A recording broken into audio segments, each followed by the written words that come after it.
Good afternoon, everybody. Thank you very much for joining us today for the next chapter of Designing the Future. And we're going to talk today. Good afternoon, about, everybody. Thank you much for joining us today for the next chapter. Unfortunately, I have to, to inform that there has been a last-minute loss in our panel discussion. Unfortunately, Martin Yamin ended up to be sick today, and so we're going to run our conversation with two guests instead of three as we originally planned. But I think that we're going to have very good answers already from our two participants. So I would like to introduce you, first of all, Marianti. If you can just say a little bit about yourself, what you do, where you're from, and so you introduce yourself to our audience. Hello, everyone. My name is Marianti Tatari. I'm based here in Amsterdam, working with UN Studio on design projects. I'm originally from Greece, studied in the US, and ended up in Amsterdam. Very happy to be part of this discussion today with Jakob and Danilo and you guys. Looking forward to it. Perfect. Thank you very much. Jakob, we were just discussing how to pronounce correctly your name, and then it's always like that. Then you do it the wrong way. So, Jakob, can you just give a brief introduction about yourself? Yes, thanks a lot. And first foremost, thanks for the invitation. My name is Jakob Kurik. I'm a Global Design Director of Henning Larsen Architects. I'm working globally, based in Copenhagen, today attending from London. And I've really been looking forward to this session here because the topic is on everybody's lips and minds. So hopefully, we can have a good and a constructive and inspirational conversation around this. So looking forward to the next hour or so. Of course. And I would like to start just to break the ice with a, let's say, general question, because, of course, a lot is changing in the way we all work. And in the past years, we have seen, an acceleration in the new way of working. Employees are no longer working in the office, at least not on a regular basis. They're spending most of their time home on hybrid working, and an architect working on a large scale office project. How is he or she taking on this evolution, these changes? How we will work in the future?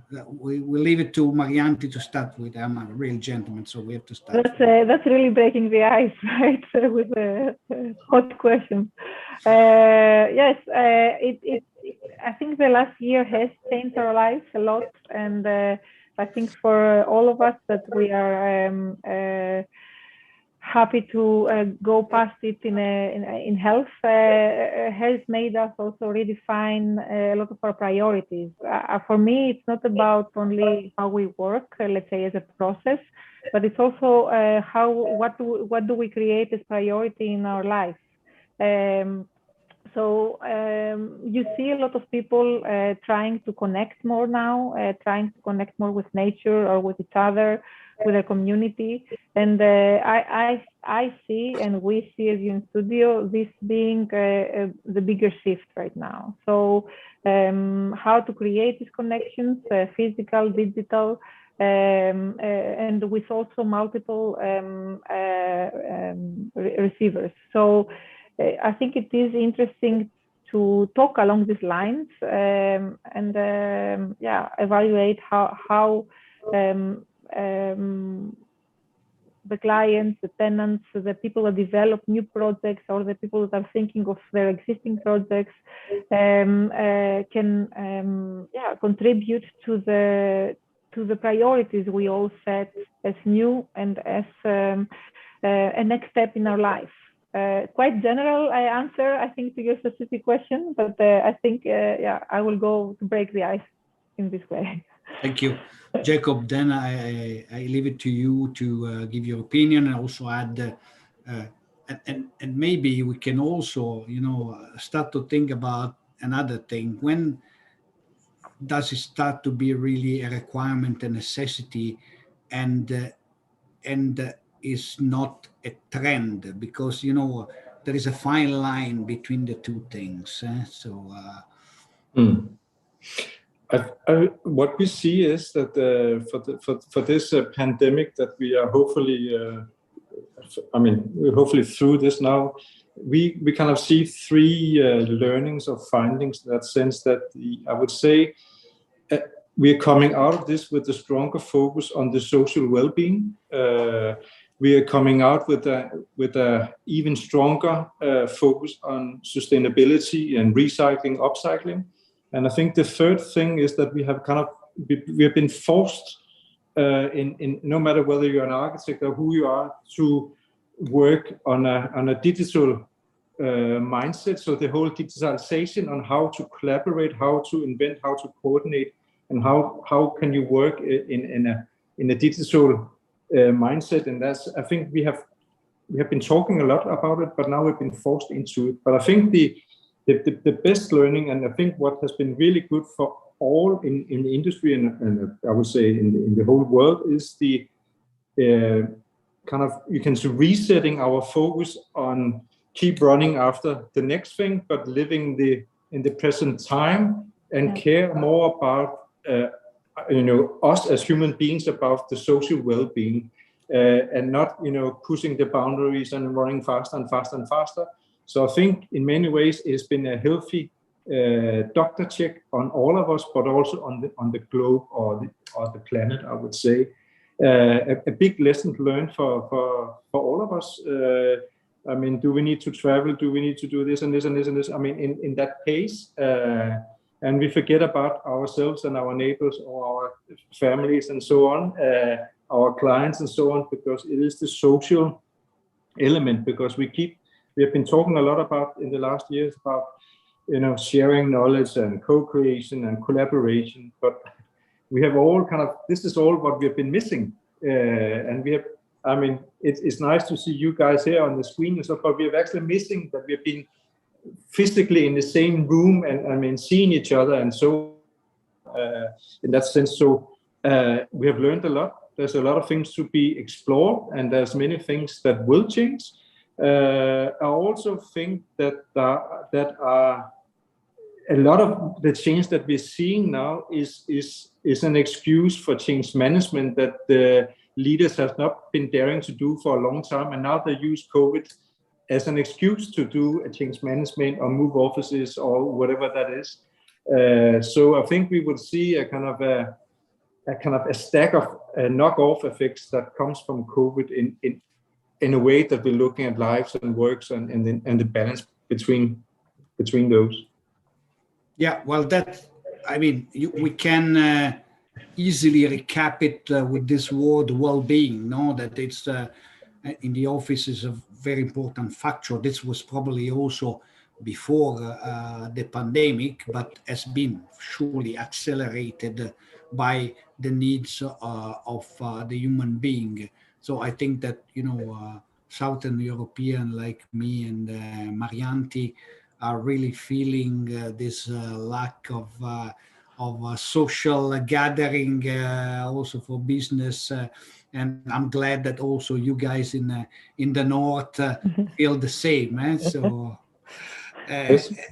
and so Marianti, about well-being in office is an important factor. So, how do you approach that in your design process?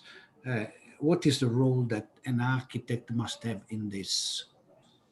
I think when we talk about well-being nowadays, and I think we see it more and more in our projects. First of all, when we design workplace right now, you stop thinking only of the workplace, but you're also thinking of the journey, let's say, from home to work.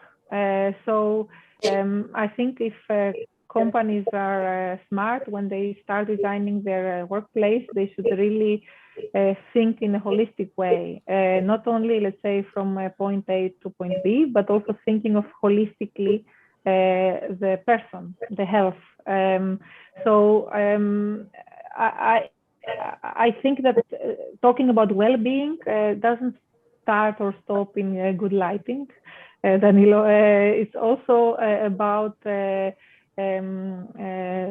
space. It's about the connectivity. It's about having safe means to go to work.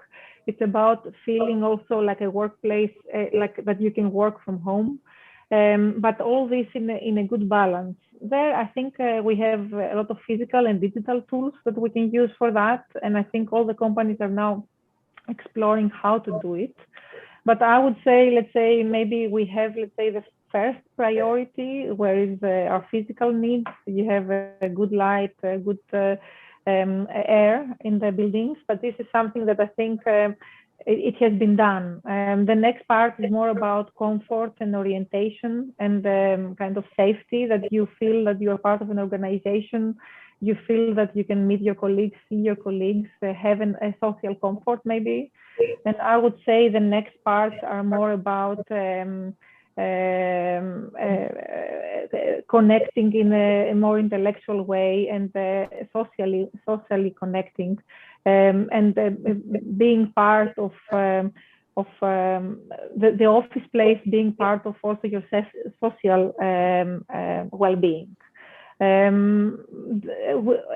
also lighting, you guys now don't only design the lighting fixture, you also have to see it holistically, from Wi-Fi, from internet, from this is, I think, how we all have to design. We kind of curate these experiences from point A to point B, and to fulfill maybe in the best of our capacity the needs of the people, physical and digital. So it actually becomes exponential. I think what Jakob was saying before, the need after COVID to reinvent ourselves creates an exponential growth to the possibilities that are out there to secure well-being.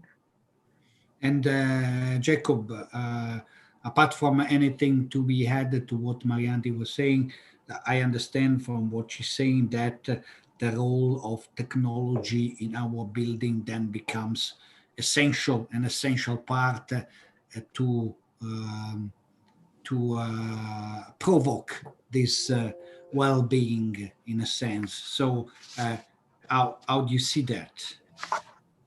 But I would like to just tap on to Marianne is saying, because I think what we like to focus on here up in the Nordic, that is the life between the buildings and the public realm, and make sure there's outdoor spaces for everyone. I think that what we can see during COVID is that our public spaces, small or large, doesn't really matter. They have been used 4 to 5 times the more than they normally have been doing.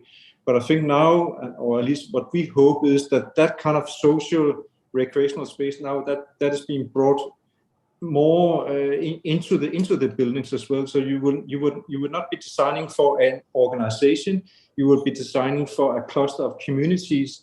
Then between the clusters of the communities, that's where you have the breakout spaces, because they're going to be so essential, even though they're indoor as well as hopefully also outdoor in these office spaces. That the same way of breathing in a city, you start to see office buildings as a cluster of communities that then also have the space between the offices and so on. So you need to have that, you can say, the lung or breathing space, and because this is what makes things robust, but also that makes sure that should, and God forbid, so that there comes another COVID or something else, that we are in a way we can kind of lock down the office spaces into small communities, and then you have the breakout spaces in between. That will make them last longer and make them more not only efficient but also more adaptable for future things. So I think in that sense, when we're talking about work-life balance and so on, that what has been most harmful is the loneliness and the stressfulness. And if you somehow can have the public realm bring that into the buildings, I think we have we have actually come a long way. And then what is going to be key for us as architects and designers is that we need to make sure that whatever we are designing from today and onwards is that office spaces have to be better than working from home, because the loneliness and the depression and so on is not healthy for anyone. No, absolutely. I mean, I think after a long time working from home, we really need to get together again. Actually, I was reading recently, this is a question that I wanted to ask to Martin today, but maybe I will ask it to you. Actually, we can see in the market that several companies in a co-working space, they are asking, to the co-working company to have availability of meeting rooms instead of having real office. So they are still leaving people to work from home, and maybe they have a meeting space in a co-working space where all these people will gather once, twice, 3 times a week to meet. Do you think that this is part of the solution, or just something that is temporary, a temporary trend? I will ask Marianti to start with. I think it is, I can see a long-term effect of this new way of thinking. I mean, first of all, a lot of people, a lot of businesses had to reinvent themselves and redefine their business models. Like, let's say you have hotels that were long stay becoming a room to work for the day if your home is too busy. You have what you're saying, spaces or other kind of co-working spaces having high demand for offices because people can work at home but then can meet at co-working. So I think you somehow, as we move on and everyone is now trying to think of their new projects, think of their new developments, you see that working or co-working or meeting or collaborating, however you say it, is part of any project. So if you talk about residential, if you talk about meeting spaces, if you talk about conference center, everyone wants to create a moment of meeting for people to gather. And which means that it's a program that is flexible enough to be introduced in a lot of different programs as hybrids, but also as what you're saying, even more in an existing, let's say, co-working space. So I can see this trend growing even more, and actually also needing a lot of diversity, and maybe also what Jakob was saying about communities and breakout spaces. I expect to see even more diversity with it, with this trend. Okay, and Jakob, would you agree? And anything to add about this? No, I agree, and I think when you have been sitting and listening to all sorts of clever and bright-minded people saying, "No, it's no problem to work from home. It works well. It doesn't harm efficiency and everything." But then when you look at the people who have been saying that, they are all at our age and sitting in big houses or big apartments. But what they tend to forget and have not asked is actually the next generation, the young talent, because they're sitting in a studio apartment with a roommate and cats and dogs all over the place. And they have been hungering going to work and be a part of the social life, because their work or their community, what they relate to, that's a part of their identity.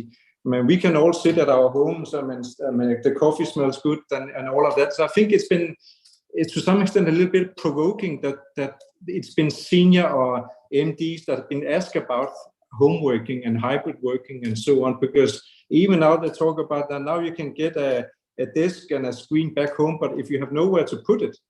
So I think there will come a mindset in you kind of the millennials and whatever we want to call them, they will be going to the organizations that provides a community and not a desk at their apartment, because they don't get the salary, so they can get a place to accommodate at home, at least in some parts or some cities in the world. So I think we end up with a dilemma that you might be able to have home working and flexible working, but if you don't have the space at home, and it doesn't create the collaborative and sort of the creative environment that the young generations are asking for, I think over kind of a period of time, you will see people either changing jobs or the efficiency and the innovation will drop. Okay. So I think we have to. I don't think we have seen the whole full effect on COVID and the work-life balance yet. And so, then maybe just to add to that, I think that you remember, like back in the days before COVID, when you had community centers, you were trying to define the program, right? What is a community center? What connects the neighborhood? What can connect to the rest of the world? And I mean, all these projects can become potentially community centers, community innovators and incubators. And there, I think, is the interest part, how you can connect the public and the private together. Yeah, and also the people more affected, as Jacob was also saying. Yeah. So more a fluid home or more a fluid office, Jacob? I think you would see a more fluid office. I think there would still be people working from home more compared to before COVID, but I think it would not. I think the hybrid model is easier said than done, and we need to be careful about how we do it and how we unfold it into our own organizations, but also how we are imposing that to our clients as architects. Because are they ready?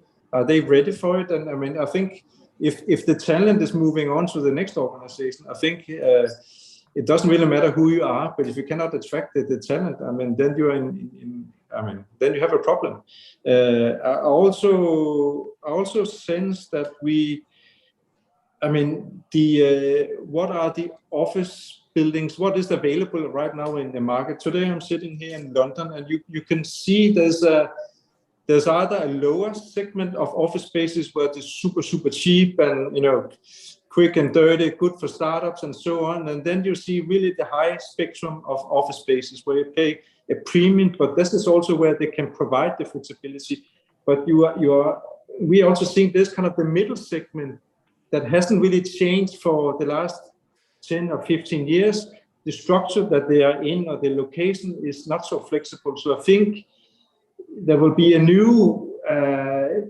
demand for new type of offices that the current middle segment and the middle market are not able to accommodate, or not all of them. So I think there will be quite a lot of transformation projects where you will have to either from one type of office to another, but also in a way there will be office space that will be transformed to residential or other purposes, because it's simply not possible to do it in that same manner.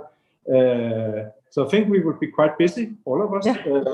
Also the lighting industry, because we cannot just knock everything down. We need to look into the whole sustainability and the life cycle and blah blah blah.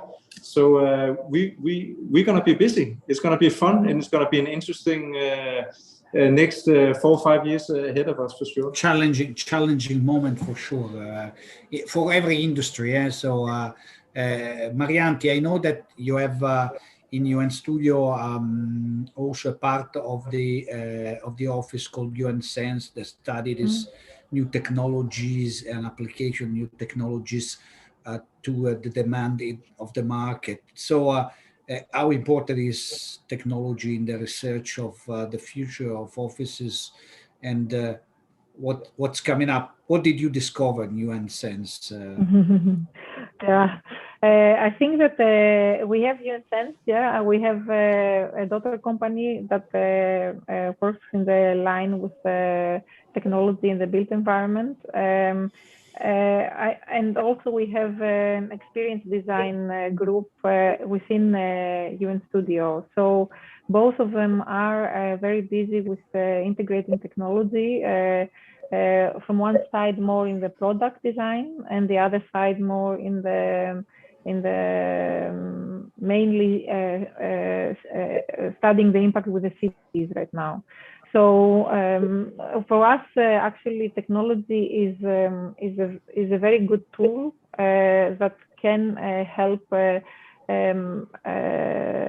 overcome a lot of the discussions we have, can help contribute to this goal of health and well-being, and can be also, of course, done with sensors or with meeting apps. But the question is, how do we affect also our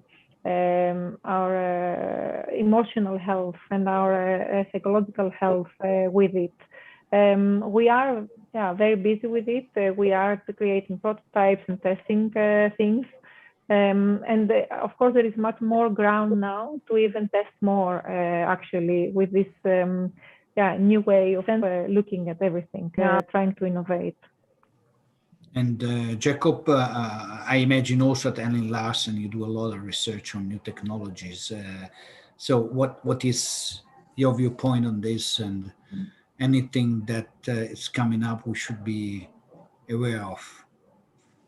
I think there's a lot of things to be aware of. Yeah, of course. I wouldn't ask. Otherwise, I wouldn't ask.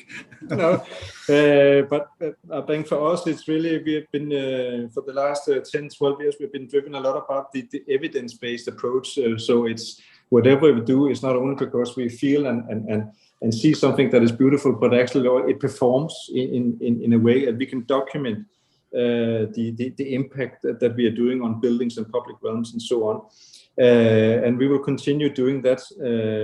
And that's also when I talk about the social well-being, in that sense that we are able to track and map out where people meet, how they socialize, why do they not go there, and so on. And I mean, the whole mental, so how you can program the social and the breakout space in another way, because in some parts of the world, circulation space is dead space, and that means you're not getting funding for it if you're a public organization. But if you can start to show the quality and I mean the importance of these spaces and start to program them, this is the key for getting minimizing, for instance, loneliness and so on. And then I also think an interesting thing that we are working on now is looking into new technologies when it comes to construction and minimizing the amount of cubic meters of material that we're using. So recycling, but optimizing impact on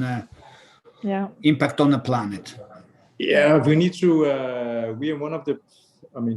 The building industry, we are one of the black sheep when it comes to the CO2 emissions. So we need to take that on to our shoulders and do something about it. And we may have to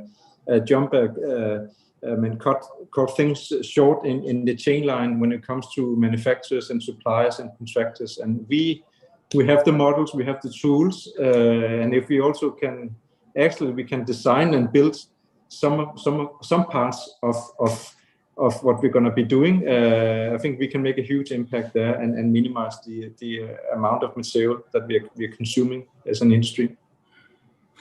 And also maybe even what you refer to, also kind of energy producing materials in a way that it is not an add-on, but it can be also part of the facade. I think that this part of research is very open right now, and everyone is very open. Like you asked Danilo, what is the new thing? But it again spans over a lot of scales. You know, it can be from the city to the building, to the interior, to the facade. So we have to tackle it holistically. I see more and more. I also think we need to include not only the supply chain and companies like you, Danilo, but also, the municipalities or the organizations who's writing the codes and the regulations. For instance, if you take an educational facility in Denmark, the amount of locks that is described in the codes in Denmark is dictated by the cleaning people, so they can see the dust in the corners. And that means that you're not working with a focus light for concentration and learning, but you're working with the locks in a space that is so ambient that you can see the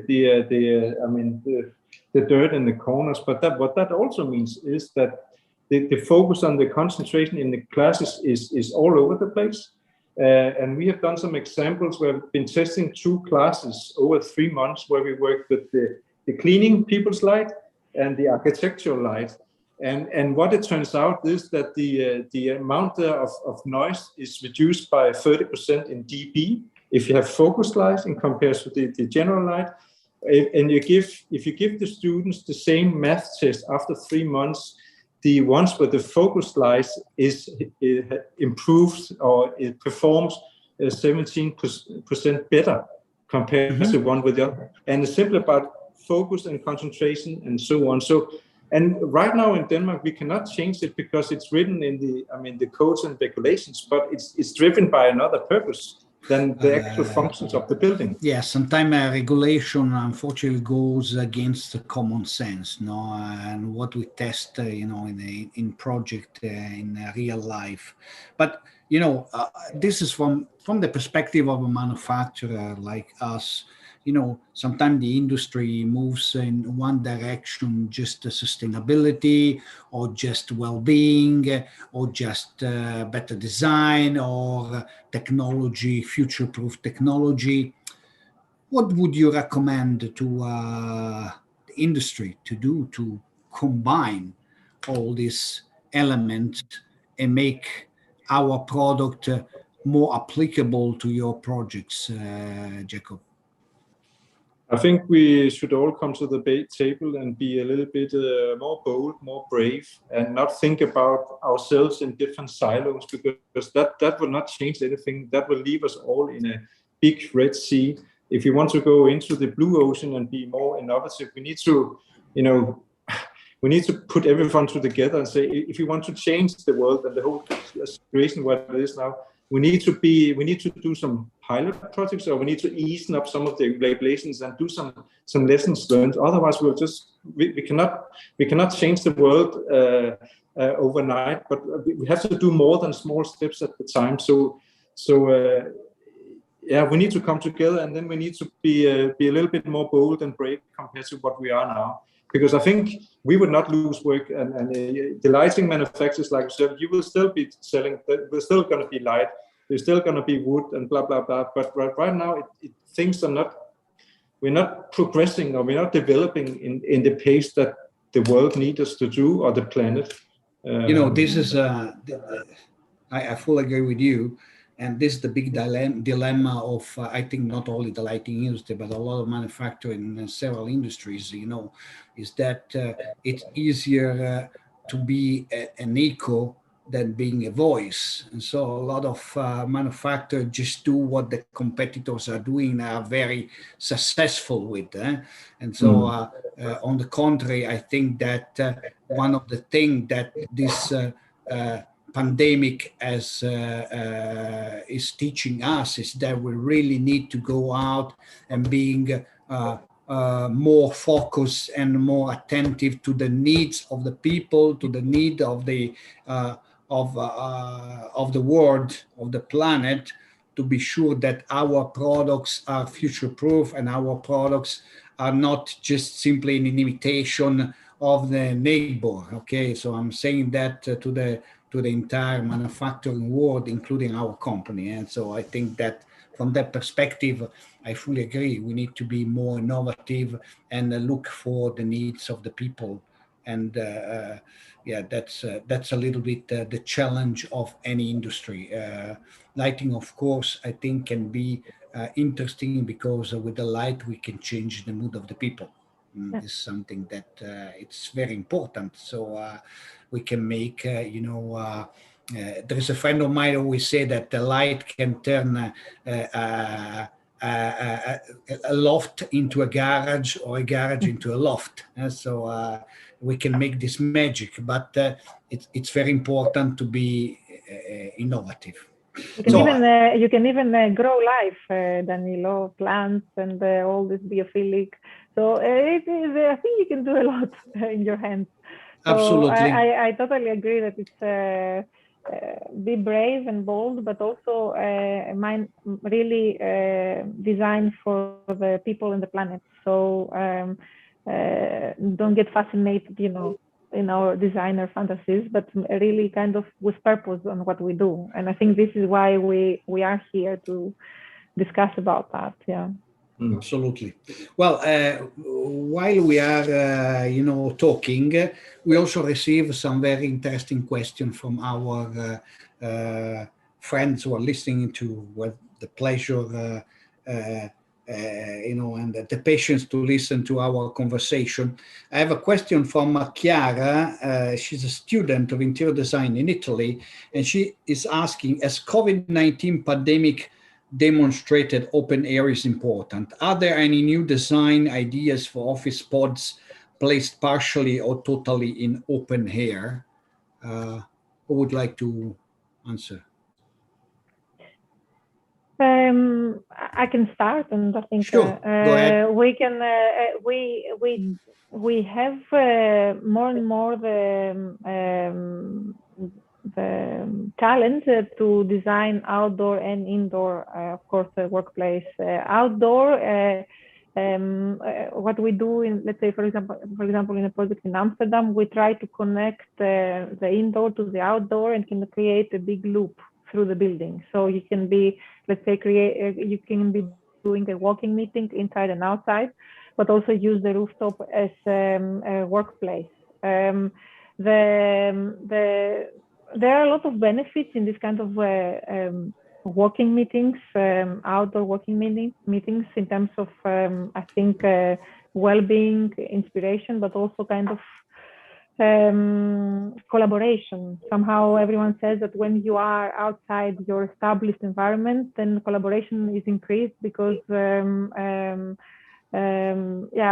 sees each other in different way. Your body is positioned in a different way. So we see that more and more. And of course, with all the maybe new master plans we are doing, this becomes a topic that is not yet built for us, but you see it maybe in cities in smaller scale, and integrating it more in the bigger buildings, but in a kind of indoor-outdoor relationship.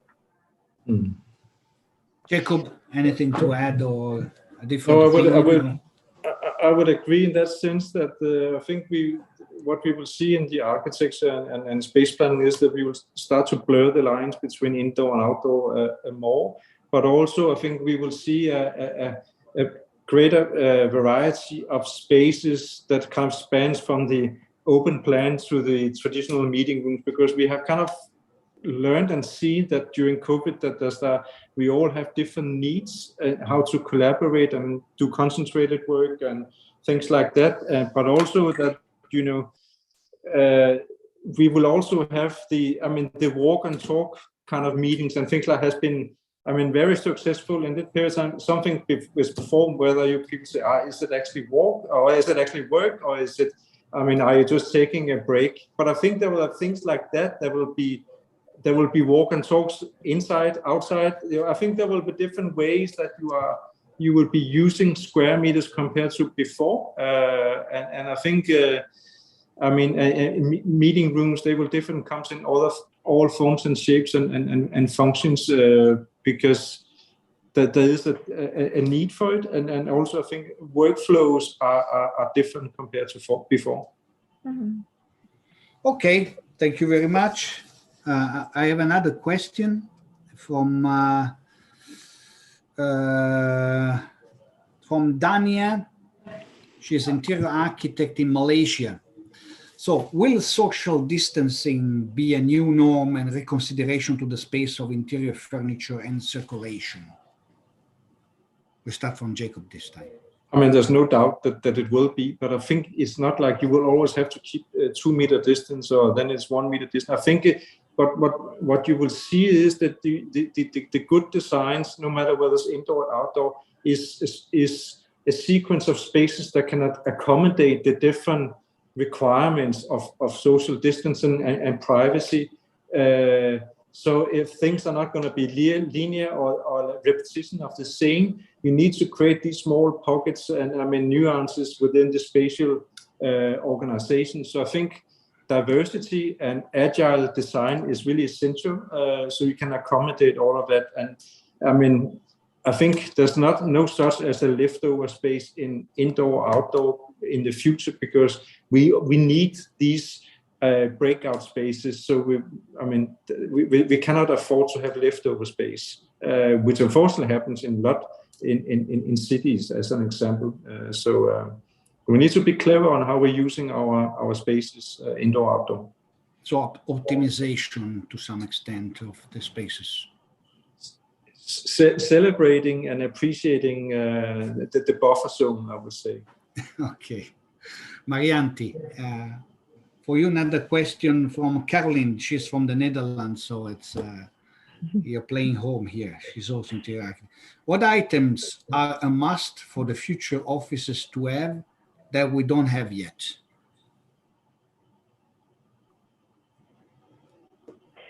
I would just go with what first comes in mind. I think green.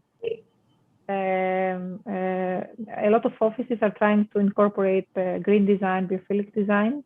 I think we need more of that. We need a more immersive experience, I think. And you can actually, inspired by the being bold and thinking big, you can actually design now a building, even a building for an organization as a master plan, right? So you can design it flexible, you can design the framework, and then you can design for diversity. I think this diversity will be very important, and it will be very important to bring all these elements together, elements that make life together in a building, in interior design. I would not say anything about technology, because preferably technology is not visible. And it contributes, but it's not really visible. So I would say more making it more real would be my reply. Okay, Jacob, do you see the same, or anything to add? I think the human scale or the human-oriented design approach is going to be even more important, and that includes the social well-being. So I would really see, or we foresee in a way that the super big floor plans with endless of rows and seatings and so on, I mean, they're going to have a tough time. So it is the diversity of the buffer, the breakout space from the communities that is going to be important. Okay, great. Okay, I would like to ask to both of you, we'll start with Marianti. Can you briefly explain one office project that you're currently working on, and just highlight to us what makes it unique, but what makes it future-proof? So in the sense of what we've been discussing so far. Certainly, we have a project that we are designing in Amsterdam, in the center, in a historic context, but in a kind of a new master plan area, the last building of that master plan area, close to the central station. It's for Booking.com, a very big organization that grew even more, and also suffered the consequences of the COVID era. Yeah. We saw this organization since we started, like growing, and then talking about flexibility, but in a very different way, more in a kind of multi-tenant or different ways of organizing their plan. And we were also, of course, talking about how do we called it nomads and residents, people that are working at the office and people that are working temporarily and coming and going, something that was not in their concept back then, and now it is becoming very much affected by that. We see, because the building is still in construction, it's yet to be finished next year, we see a very big shifting in the thinking. But what is very good, and we are very proud of at the same time, is that the framework we created was so robust of the community spaces, how you enter, how you connect with public transportation or with a bike, and how you create the community areas, and how you plan diverse breakout areas and amenities and the rooftop. that everything connects now in different terms, in different flexibility, in different spacings, but it allows the organization to think of itself differently, but using the same framework that was taught 6 years ago. So it is a very living project for us, because we see it, let's say, transform through this period. And yeah, I think it's very relevant to our discussion. Great, thank you. And Jacob, anything from you guys? Can explain a current project where there are relevant themes for today's talk? Yeah, the reason why I'm in London here today is that we're working on a project in central London where we basically the main, it's a multi-tenant office building, and the foyer is actually transformed into one big market hall. Amenities are has just grown over the next 18 months or so. So it's much more about the healthy lifestyle. You walk, you don't take the lift. We are producing urban farming and so on within the building. So it's the whole mindset about the CO2 emission that you're producing and so on. But the fact also that you're actually giving more back to the community that is around you compared to what you take and what you occupy in the city. So it becomes a 24/7 open office building where you basically the amenities and the multi-purpose space and so on can be used by the local neighborhoods or the local schools and so on.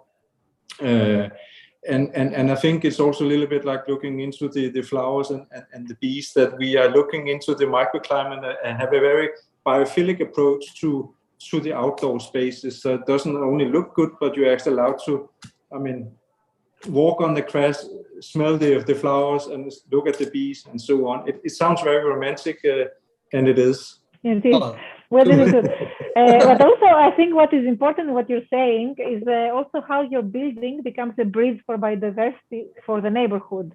So I think these are very interesting ideas that are now more and more explored, and everyone is more open to those, right? Yeah. Well, very excited about seeing these two projects completed, guys. So absolutely.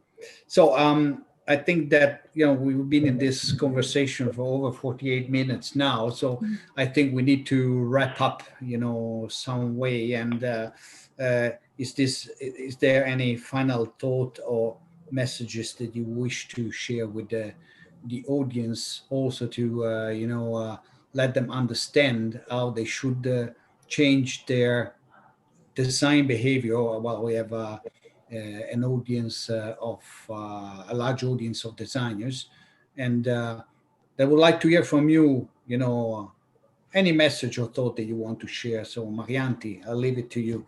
Your message to the world. Yeah. Okay, my message to the world. Think green. No. So I think that we need a holistic approach on what we do, and not only in the design, but in the experiences we create, because we curate communities, we curate lifestyles, and also how people work. There is a lot of, let's say, strength in our hands right now to change how things can be done and kind of convince people. So I would say that the most interesting thing and the most crucial thing in kind of summarize our discussion would be to give people the opportunity of choice in the way of working, and choice in the way they move through the city and the way they live. So I would I would go for that as a message. Thank you very much for your message, and I'll leave it now to Jacob with his message to the world. I think it's very important that we all take a big responsibility to what we do on a daily basis, and that means that we should really think carefully before we design or we build. We need to. We should definitely look into the future, but we need to carefully learn into the past, and we should also celebrate the present. We should don't think in silos. We should come more often together and not be careful of sharing our knowledge, because that's the only way where we can develop and push the boundaries in a responsible way. Thank you very much. Thank you very much also for your Thank you. message. And again, thank you very much for your time and for taking the time to participate, to our webinar. We all, I know you're all very busy traveling now, back to traveling a lot. So, but I really appreciate, and I'm thankful also to the audience who had the patience to listen to our conversation up to now. But also for those who listen just to a part of it. And we will be back with the next chapter of Designing the Future early December with the focus on retail. So the date is not fixed yet, but I just suggest to everybody to stay tuned for it. And again, thank you very much, and hope to meet again very soon. Take care. Thank you, Danilo. Thank you. Thank you. Bye-bye. Thank you, everyone. Thank you.